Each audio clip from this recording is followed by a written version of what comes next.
주님의 말씀 앞에 섰습니다. 이 말씀이 하나님의 말씀으로 들리게 하시고 이 말씀을 받아 주님을 만나고 주님과 함께하는 놀라운 시간 되도록 주여 도와주시옵소서.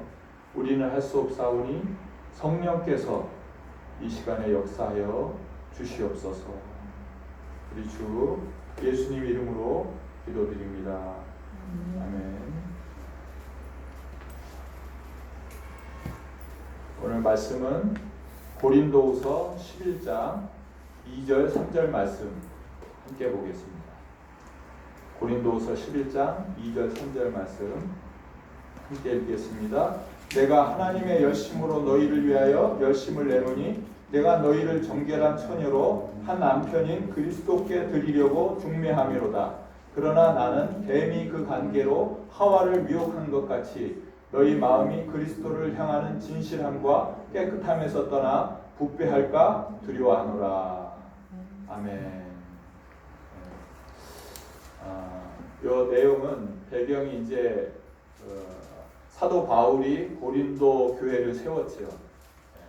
고린도 교회를 세우고 그 주변에 있는 아시아에 있는 교회들 전도하러 다니고 뭐 이렇게 하는데 그 교회 안에 일부 사람들이 바울이 사도냐? 사도라는 것은 직접 예수님의 부활을 본 사람들이지 어떻게 바울을 사도라고 할 수 있느냐? 그리고 바울의 가르침이 정말 맞는 거냐? 우리가 율법도 지키면서 이렇게 하는 거지 바울의 말을 그대로 따를 필요가 있느냐? 이런 얘기들이 많이 들려오고 그것 때문에 고린도 교회가 혼란을 겪고 있고 이런 가운데서 이제 바울이 다시 한번 고린도 교회에 편지를 쓴 거죠. 그러면서 이 사람들은 바울이 왜 우리가 바울한테 선교 헌금을 해야 돼? 그거 어디다 쓰는지 어떻게 알아? 그 사람의 말을 왜 우리가 들어야 돼? 라고 이렇게 하는 얘기에 대해서 뭐라고 얘기를 하냐면 나는 정말 하나님의 열심으로 여러분들을 남편이신 그리스도께 중매하는 자다. 내가 만약에 정말 돈이나 명예나 이런 걸 얻기를 원했다면 복음 전하러 죽음을 무릅쓰고 복음 전하러 다니겠냐? 그렇지 않습니까? 바울이 아마 그냥 그 학문 그대로 나아갔다면 더 유명한 자가 되고 더 부유하게 살 수 있었을 거예요. 그런데 그렇지 않은 이유, 그걸 얘기하죠. 남편 되신 그리스도께 너희들을 중매하려고 한다. 그런데 여기에 그렇게 중매되지 못한 사람들은 마치 하와가 뱀에게 속임당해서 하나님으로부터 떨어지고 이미 믿었던 그리스도에 대한 마음까지 부패해질까봐 두려워서 이 마음을 간절한 마음으로 전하고 있다. 이 얘기를 하고 있습니다. 그래서 예수님은요, 뭐라고 그럽니까? 우리의 신랑이라고 얘기합니다. 남편이라고 얘기하죠. 예수님이 오신 이유가 뭐라고 바울은 얘기합니까? 신부를 찾으러 온 거예요. 신부를 찾으러 온 거예요. 그래서 아가서에 보면 나의 사랑, 나의 어여쁜 자야. 이렇게 얘기하죠. 솔로몬이 술람미 여인에게 이렇게 얘기하잖아요. 내게로 오라, 어여쁜 자야. 나와 함께 가자. 이 사랑을 전하고 있잖아요. 그래서 예수님을 믿는다는 것은요, 신랑 되신 예수님과 결혼하는 거예요. 결혼하는. 신랑 되신 예수님의 신부가 되는 거예요. 우리는 여기서 이 땅에서 남자와 여자가 이렇게 결혼하는데 우리 모두는 신랑 되신 예수님의 신부가 되는 거예요. 세상에서도 우리 어떤 여자가 어떤 남자를 만나서 결혼하겠다, 신랑으로 맞아들이겠다, 이건 너무 중요한 일이잖아요. 우리 여자분들이 파마를 한번 했어요. 근데 잘 됐어요. 그럼 파마 잘 나왔네. 그리고 칭찬해주고 그래? 그럼 너무 기뻐하잖아요. 예. 근데 이게 잘 안 됐으면 어떻게? 최소한 뭐 한 달 정도 기다려야 되나요?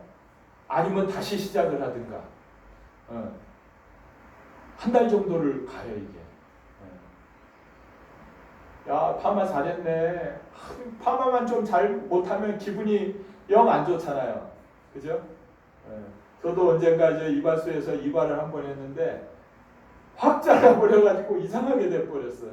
집에 딱 오니까 그게 뭐냐고 이렇게 얘기하는데 이게 기를 때까지 한동안 신경 쓰이더라고요. 그러니까 냉장고를 사면요. 야, 그거 어떻게 버리지도 못하고 무르지도 못하고 이거 한 번 사면은 10년 가잖아요. 잘못하면 후회할 일이에요. 10년을 쳐다보면서 이거 사지 말걸 이러고 있는데. 그런데 결혼은 이 세상에 사는 동안 평생을 가잖아요. 평생을. 네. 평생 함께 살아야 되는데 함께 살면서 우리 이제 시골 할머니 퀴즈 나와서 얘기한 것처럼 왼수 아니 그거 말고 네 글자 평생 왼수 이렇게 되면 안 되잖아요. 네. 그래서 우리가 이 결혼을 굉장히 중요하게 여겨요. 특히 우리가 만약에 다 여자라고 생각한다면 결혼을 되게 중요하게 여겨요. 그래서 꿈을 꾸잖아요. 신데렐라 꿈을 꾸잖아요. 신데렐라는 백마탄 왕자하고 결혼할 꿈을 꾸는 거예요. 네. 근데 실제로 집에서는 어때요? 집에서는 계모에게 계속 구박받고 설거지하고 청소하고 이런 비천한 삶을 살 수밖에 없는데 요술하는 사람의 도움을 받아서 마차를 타고 좋은 옷을 입고 왕자가 나타난 그 파티석에 가잖아요. 그걸 통해서 왕자의 눈에 띄고 왕자가 좋아해서 왕자하고 결혼하면 공주가 되는 거예요. 공주가 왕비가 되는 거예요. 왕비가. 네. 결혼을 통해서 이 여인의 신분의 변화 너무 엄청난 거 아닙니까? 이게 모든 여성들의 꿈 아닙니까? 로망이죠. 네. 로망. TV 드라마를 봐도 그런 게 많이 나오는 것 같아요. 정말 가난한 집에 딸로 태어나서 그냥 그럭저럭 그래도 어려운 집에서 구김살 없이 이렇게 자라서 어떻게 회사에 취직을 했는데 말단 사원으로 취직을 했는데 거기서 알게 된 동료가 있어요. 그 사람이 자꾸 좋다고 따라와요. 나는 뭐 그냥 그런데 계속 따라와서 그래도 마음을 주고 사랑을 하기 시작했어요. 나중에 알고 보니까 이 사람이 회장의 아들이네. 회장의 후계자네. 그래서 그냥 뭐 사랑을 나눴는데 회장 집에서 알게 되고 이게 말이 되는 소리냐고 반대하고 온갖 역경을 겪다가 나중에 그 모든 것을 극복하고 결혼에 골인하고 행복한 삶을 살게 되잖아요. 네. 왜 이런 드라마가 많이 나옵니까? 대부분의 드라마가 이런 구조를 갖고 있습니까? 이게 내가 못 해본 건데 드라마를 통해서라도 대리만족을 하는 거예요. 야, 저랬으면 좋겠다. 그런 모습을 보면서 이 마음 안에서는 대리만족을 하는 거예요. 네. 자, 그런데 현실은 어떻습니까? 현실은 우리 현실은 왕자인 줄 알았는데 그래서 결혼하면 정말 나를 사랑해주고 이렇게 행복하게 살게 해줄 줄 알았는데 막상 결혼하고 보니까 이건 뭐 맨날 소뚜껑 운전이나 시키고 집안일 잘했니 못했니 이런 소리나 하고 자기는 나가서 맨날 술 퍼마시고 늦게 들어오고 집안일에는 관심이 없고 아이들 돌봐주는 거 도와주지도 않고 독박 육아하게 만들고 야, 이 그게 현실이잖아요. 어느 자매가 그 간증을 했는데요. 대학교 다니는데 퀸카예요. 퀸이에요, 퀸. 그 대학교의 퀸. 너무 예쁘고 이랬어요. 근데 선배 하나가 별로 이렇게 별로 내가 신경 쓰고 싶지 않은 선배가 계속 쫓아와. 나랑 사귀자 그러고 만나자 그러고 밥 사주겠다 그러고 동아리에 선배라 무시하고 이렇게 할 수도 없고 그냥 그렇게 지내는데 너무 좋아하는 거예요. 군대 가서도 내가 다른 남자를 사귀려고 한다는 소문을 듣고 탈영해서 나와가지고 철로에서 내가 나 안 만나주면 죽겠다고 이럴 정도로 막 난리를 치니까 이거 어떻게 하냐. 그래서 그래도 내 눈에는 안 차지만 나를 저 정도로 사랑해주면 그래도 내가 함께라면 인생에 뭐 어려움이 생겨도 같이 헤쳐나갈 수는 있겠다. 나를 사랑해주니까. 그리고 결혼했어요. 결혼한 지 2년, 3년이 지나니까 처음엔 정말 잘해주더니 지나고 나니까 이제 완전히 딴 사람 된 거예요. 맨날 술 마시고 늦게 오고 아내를 사랑하는 그런 마음은 별로 없고 야 이게 내가 왜 이 사람하고 결혼했나. 나중에는 막 티격태격 싸우고 야 도저히 이혼하지 않으면 살 수 없겠다. 이런 지경까지 간 거예요. 그런 지경까지. 결국은 나중에는 뭐 이 사람의 간증은 여자가 먼저 이 정말 부활하신 예수님을 만나고 참 행복이 뭔지를 알고 이 남편도 예수님을 믿게 돼서 다시 그 부부가 행복한 삶으로 살고 있다는 이 간증을 했어요. 지금도 저 시채널에 가면 그 간증이 있어요. 이게 우리의 모습이죠. 어떻게 보면 얼마 전에 우리가 봤던 사마리아 여인의 모습, 5 남자하고 결혼하면서 진리를 찾고자 했던 그 사마리아 여인의 모습이 우리의 모습이 아닌가 싶어요. 나를 정말 내 갈급한 심령을 해결해 줄 남자, 그런 남자가 어디 있나 이러고 찾는 거죠. 그런데 5 남편을 만나도 만족하지 못합니다. 뭔가 이게 허전한 것이 채워지지 않는 거예요. 근데 그 5 남편을 꼭 남자라고만 보지 않고 세상의 어떤 것으로 보는 이렇게 볼 수도 있더라고요. 예를 들어서 돈을 많이 벌면 행복할 거야. 열심히 돈을 벌어봤어. 그래 돈이 많아졌는데도 뭔가 허전하고 행복하지 않아. 그러면 이 세상에서 명예를 얻어볼까? 그래서 그 돈으로 회사를 차리고 회장이 됐어. 다른 사람들이 굽신거리고 회장님 해줘. 그래 명예를 얻으니까 된 것 같은데 처음에는 좋더니 그게 또 그게 아니야. 권력 있는 사람들이 기업을 막 들고 흔드니까 야 이거 갖고도 안 되는구나. 그리고 권력을 쫓아가. 네.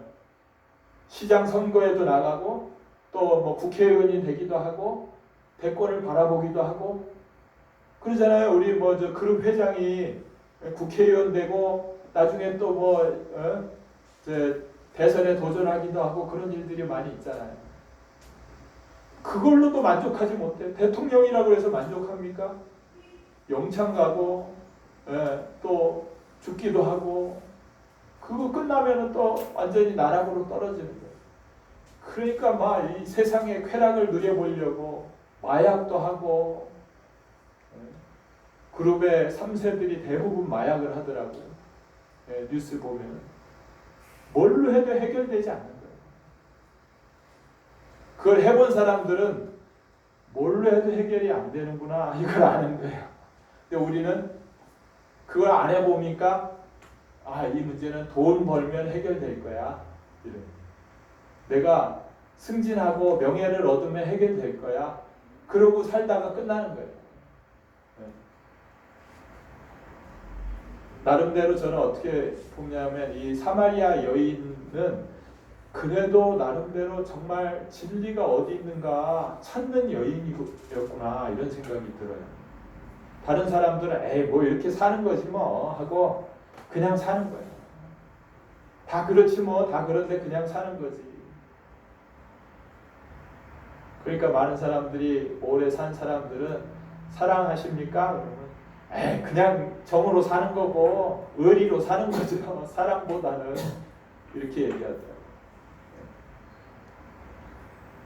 이런 문제들이요. 언제 정말 알게 되냐면 죽음 앞에 딱 서보면 알아요.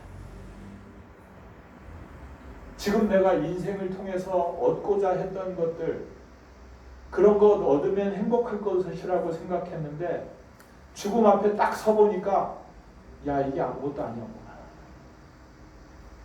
우리 유정신 자매 그러잖아요. 암 선고 받고 몇 개월 못 산다. 딱 그러니까 야 내가 지금까지 목사님 말씀을 허투루 듣고 다 흘려보냈는데 이제 와서 보니까 그 말씀을 내가 왜 받아들이지 못했을까? 인생은 다 지나가는 거고 잠깐이다. 이게 썩어질 거다. 거기에 몰두하지 말고 영원한 것을 찾아라. 이 얘기를 다 그냥 에이 나랑은 관계없는 얘기라고 들었는데 죽음 앞에 딱 서니까 그게 사실이었구나. 가져갈 게 아무것도 없고 돈도 명예도 권력도 심지어는 내 가족들도 함께 갈 수 있는 게 아니에요.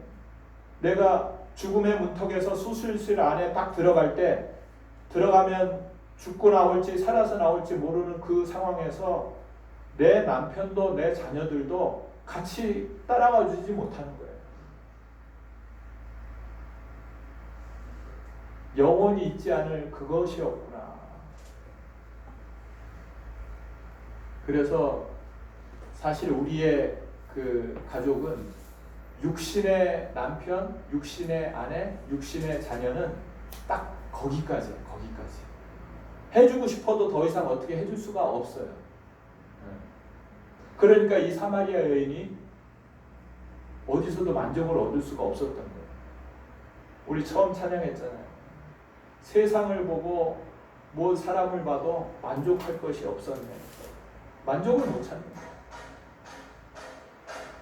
그런데 오늘 우리 이 사도 바울이 중매하는 분, 초대교회 제자들이 중매하는 분, 이분이 누굽니까? 나에게 이분이 최고의 신랑감이에요 라고 소개하고 있는 이분이 누굽니까? 이분이 예수님이에요. 아니 이보다 더 좋은 신랑감 없어요. 이분을 내가 소개할게요 라고 하면서 소개하는 이분이 예수님이에요. 예수님을 우리 신랑감으로 소개하고 있는 거예요. 이분은 누굽니까? 골로새서 1장 15절에서 17절 말씀처럼 이분은 만물을 창조하신 분이에요. 네. 만물이 그에게서 창조되되 그가 창조하지 않은 게 없다는 거예요. 보이는 것과 보이지 않는 모든 것이 이분이 창조하신 분이에요. 이 창조주가 성자 하나님이 우리를 찾기 위해서 이 땅에 오신 거예요. 신부감 찾기 위해서 오신 거예요. 그래서 우리 지난주에도 이 찬양에 대한 가사를 읽어드렸잖아요. 어떻게 이런 일이 일어날 수 있을까? 창조주가 나를 위하여 십자가에 피 흘려 죽고 부활하신 놀라운 사람. 하늘에서 내 마음까지 그분이 찾아오셨네.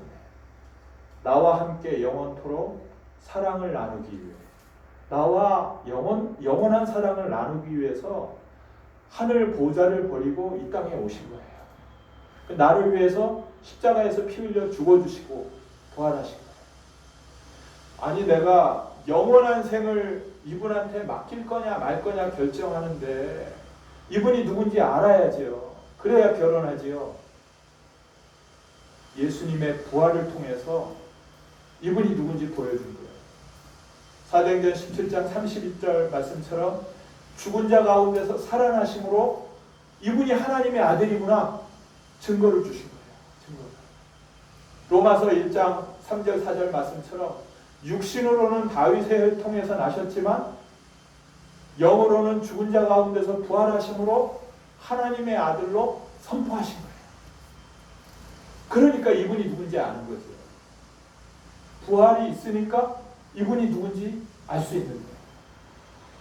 그런데 이분이 내 안에 들어오시고 싶어도 그냥 들어오실 수가 없어요. 우리 마음이요, 완전히 하나님을 떠나서 완전히 이 세상 것으로 가득 찬, 쓰레기로 가득 찬 거예요. 썩어진 것으로 가득 찬 거예요. 우리가 생각하는 게 정말 전부 더럽고 추악하고 남들에게 들키면 이런 생각을 내놓으면 어디에 부끄러워서 내놓을 수 없는 그 마음들을 온통 갖고 있는 그 마음인 거예요. 여기에 어떻게 하나님이 들어오시겠어요? 거룩한 하나님이. 못 들어오시니까 십자가에서 피 흘려 죽으신 거예요. 그 피로 우리의 죄를 씻어주신 거예요. 네. 내 마음의 이 죄는요, 다른 걸로 씻을 수가 없어요. 다른 걸로 씻을 수가 없으니까 이 죄의 값은 생명이에요. 생명은 피에 있어요. 그러니까 피 흘림이 없은즉 사할 수가 없는 거예요. 그걸 내가 피 흘려 죽어야 되는데 예수님이 피 흘려서 그 피로 내 죄값을 다 대신해 주시고 깨끗하게 해 주시고 이제 내가 들어오겠다고 하시는 거예요. 부활로 이분이 누군지를 보여주시고 십자가에 피 흘려 죽으심으로 내 죄를 씻어주신 거예요. 이제 내게로 돌아와라 말씀하시는 거예요. 이것이 믿어진 사람은 예수님과의 결혼을 결심하는 거예요. 이제부터 예수님을 나의 신랑으로 모시겠습니다. 믿어진 사람은 결심하는 거예요. 이제는 내 마음에 다른 것 드리지 않겠습니다. 오직 신랑 대신 예수님만 모시고 살겠습니다. 이렇게 결심합니다. 그런데 이것이 안 믿어진 사람은 결혼을 결심하지 못하는 거예요. 결심하지 못하는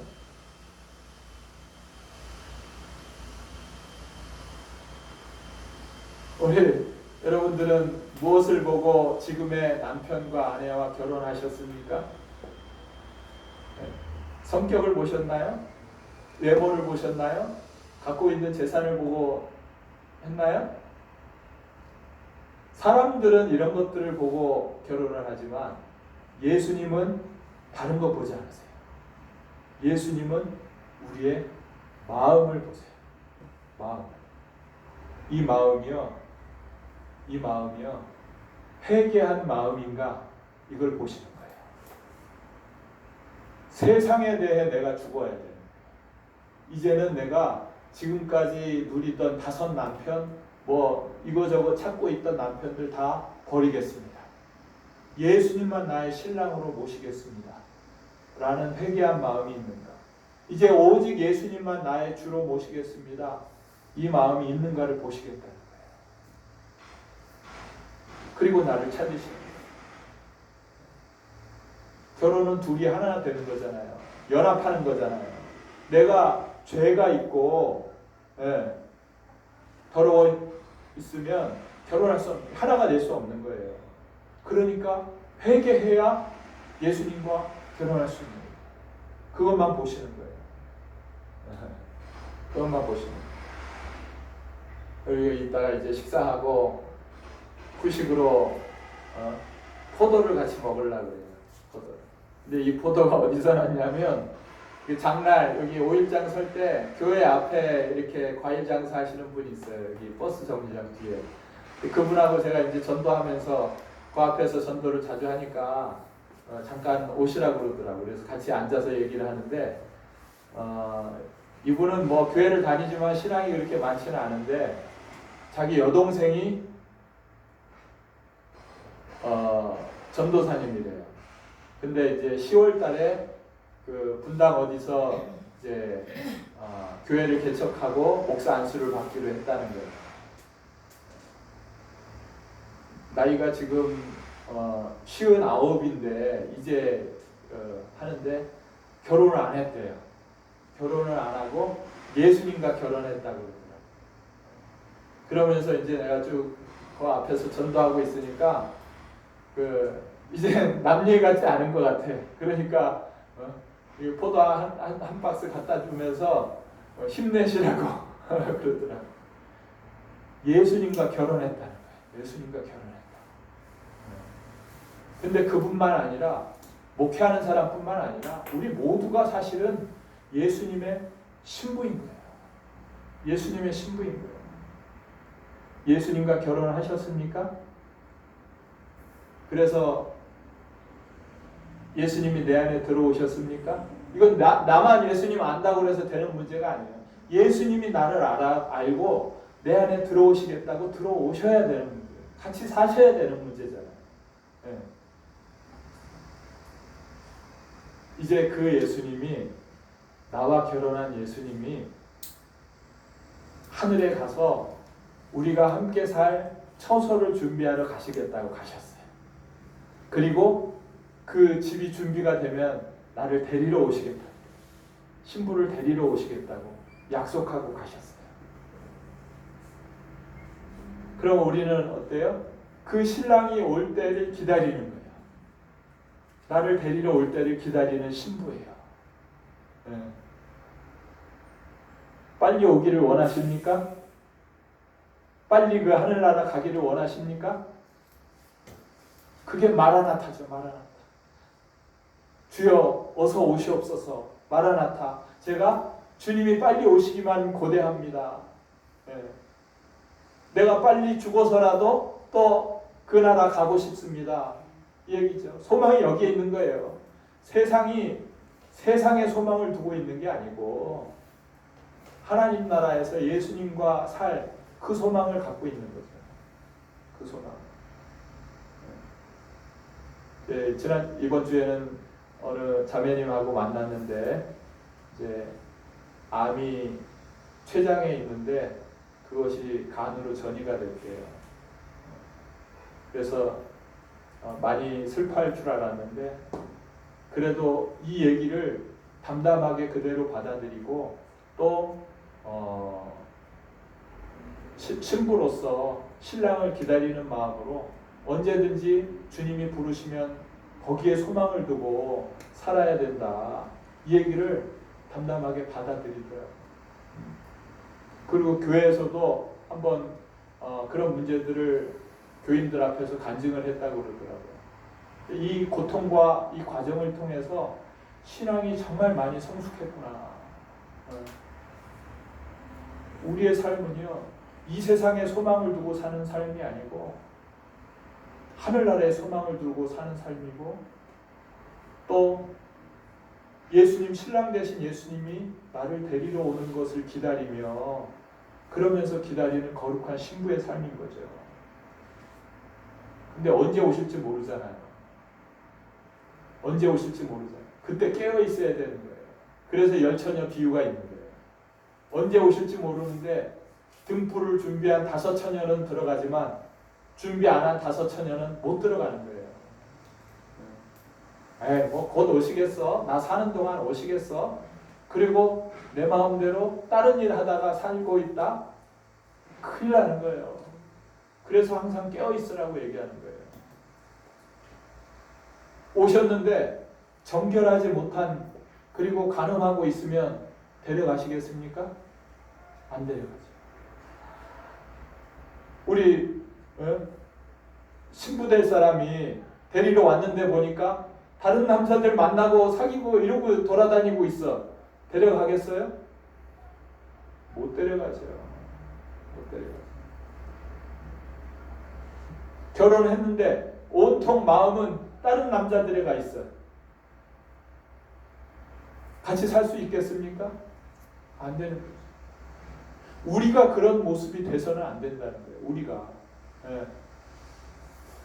예수님 나 예수님 믿어요 라고 얘기하면서 내가 예수님의 신부예요 라고 얘기하면서 내 마음에는 다 세상을 내 마음에 두고 간음하면서 살고 있는 거예요.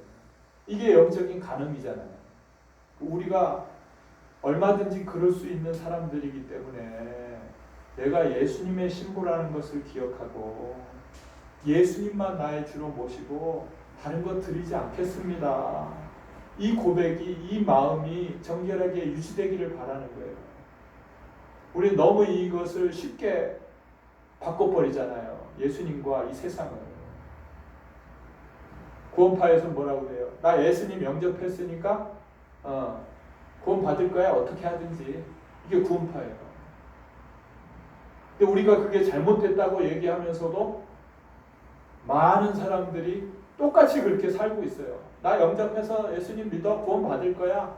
그리고 마음에는 예수님이라기보다는 온갖 세상 것들 가득 찬 상태로 살아가고 있어. 그러면서도 나 영접했으니까 구원 받을 거야. 구원파랑 똑같다는 거예요. 내가 예수님의 정결한 신부로서 주님 다시 오실 날을 기다리고 그것만을 바라보는 그런 신부의 모습으로 살길 바라시는 거예요. 주님 오실 날까지 그것을 소망하면서 사는 거예요. 그러니까 초대교회 공동체를 보면요, 그게 정말 예수님과 결혼한 신부들이에요. 그러니까 그것이 전부니까 자신이 살던 집, 가족, 직장을 다 버리고라도 오직 예수님과 예수님을 바라보는 거예요. 생명의 위협을 받는데도 예수님이 나의 신랑이라고 고백합니다. 실제 생명을 버리고 뺏기는데도 예수님이 나의 신랑이라고 그걸 놓치지 않는 거예요. 나의 영은 이미 예수님과 결혼했습니다. 나는 예수님의 신부입니다. 그래도 감사한 것은 정말 내 힘으로 그것을 살아내려면 살아낼 수 있습니까? 그건 정말 불가능한 일인데 내 안에 보혜사 성령 하나님을 보내주셔서 언제든지 나를 도와주시고 함께 해주시는 성령 하나님이 있으니까 세상 끝날까지 이길 수 있는 거예요. 네. 끝까지 이기는 자는 생명책에 기록된 것처럼, 끝까지 이기는 자는 새 이름을 준 힘도를 주시는 것처럼, 끝까지 이기는 자는 그 보좌에 앉혀주시는 것처럼 그렇게 오요. 그런데 여기에 또 하나의 비밀이 있어요. 그 신부는요, 개인이기보다는 교회예요. 교회가 신부예요. 한번 찾아볼까요? 에베소서 5장 32절 말씀.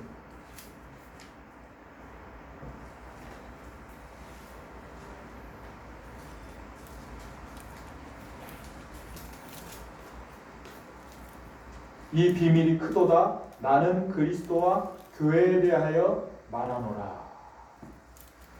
이 비밀을 얘기하고 있는 거예요. 예수님이 교회의 머리고 교회는 그의 몸인 거예요. 그의 몸인 거예요. 이 비유를 얘기하면서 뭘 얘기해요? 남편은 아내를, 아내는 남편을 이렇게 얘기하는 거예요. 그러니까 남편이 아내를 사랑해야 되는 게 너무나 마땅한 거죠. 왜? 예수님이 교회를 사랑하신 거예요. 그리고 아내가 남편에게 복종해야 되는 게 마땅한 거죠. 왜? 교회는 그리스도께 복종해야 되는 거예요. 그러니까 아내와 남편을 얘기하면서 이것이 아내 남편에게도 물론 맞는 얘기지만 그리스도와 교회의 얘기를 하고 있다. 이렇게 말씀하십니다. 또 계시록 2장에 보면 교회들에 대해서 얘기를 해요. 에베소 교회, 서머나 교회들에 대해서 얘기해요. 교회가 첫사랑을 잃어버리면 촛대를 옮겨버리겠다. 이렇게 얘기하잖아요. 그 중에 물론 믿음이 있는 사람도 있고 부족한 사람도 있고 하지만 교회에서 촛대를 옮겨버리는 거예요. 그러니까 이 교회가 하나님에게는 너무나 중요합니다. 요한복음 17장에도요. 저들이 하나 되어 우리와 하나 되게 하십시오. 이렇게 얘기해요. 요한복음 17장 21절 말씀 한번 찾아보겠습니다. 17장 21절에요. 아버지여 아버지께서 내 안에 내가 아버지 안에 있는 것 같이 그들도 다 하나가 되어 우리 안에 있게 하사. 한 명 한 명이 나한테 있는 게 아니라 먼저 그들이 하나가 되어, 그들이 먼저 하나가 되어 교회 공동체를 얘기하는 거예요. 그렇게 됐을 때 그들이 내 안에 들어오겠다는 거예요. 아버지와 아들 예수 안에 들어오겠다는 거예요. 교회 공동체를 얘기합니다. 마태복음 18장 20절에도 두세 사람이 내 이름으로 모인 곳에 나도 그들 중에 있느니라. 이게 그리스도의 신부가 교회 공동체를 얘기하는구나. 이 교회 건물을 얘기하는 게 아니고 예수를 주로 모신 사람들의 공동체. 그러니까 하나님의 피로 사신 교회 이렇게 말씀하시는 이유가 하나님이 이 교회 공동체를 얼마나 사랑하시고 여기에 관심을 두고 계신지를 아는 거예요. 이게 신부예요, 신부.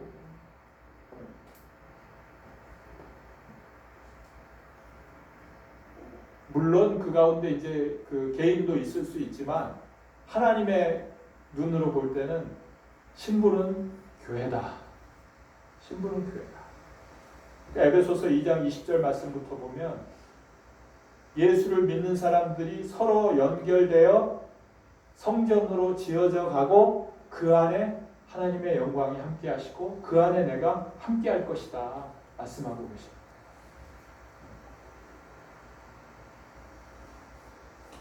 우리는 신랑 되신 예수님의 신부입니다.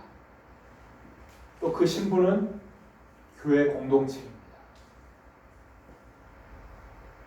그래서 우리는 정결한 예수님을 모시고 신랑 되신 예수님을 모시고 거룩하고 흠없는 모습으로 주님 어서 오시옵소서 이 소망을 가지고 살아갈 때 주님께서 우리와 함께 하시고 매일의 삶 가운데 나타나게 하시고 이게 우리의 소망이지.